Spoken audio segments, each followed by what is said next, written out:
Hello everyone. आज के lecture में हम देखेंगे integrated rate equation for zero order reaction.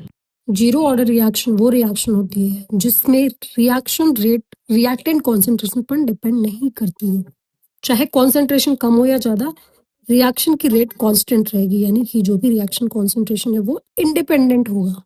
Example से समझते हैं। A converted into a product, तो रेट लॉ में इक्वेशन बनेगा minus r A equal to k. R A है rate of disappearance of A and k है zero order rate constant. इस equation का मतलब है रिएक्शन की स्पीड कांस्टेंट है। अब हम इसका डेरिवेशन देखते हैं। तो rate of disappearance of A को हम लिखेंगे minus r A equal to के।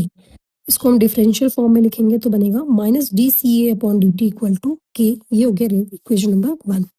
को इंटीग्रेट करेंगे तो लिमिट्स रखनी है हमें, इनिशियल एंड फाइनल। तो t equal to 0, C A equal to C A naught, T equal to T and C A equal to C A. उसको rearrange करेंगे तो इक्वेशन बनेगा D C A equal to minus K D T.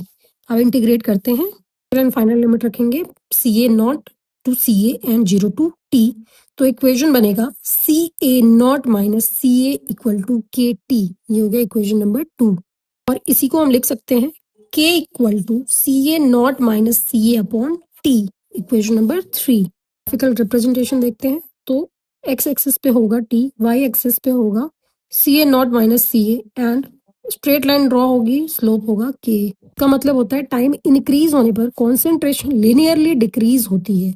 Her equal time interval में equal amount of reactant consume होता है।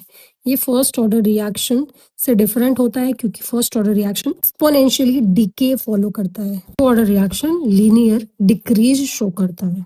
Order reaction को हम terms of conversion के फॉर्म में हम डिराइव करेंगे। तो जो इक्वेशन नंबर 2 था उसको ध्यान में रखना है।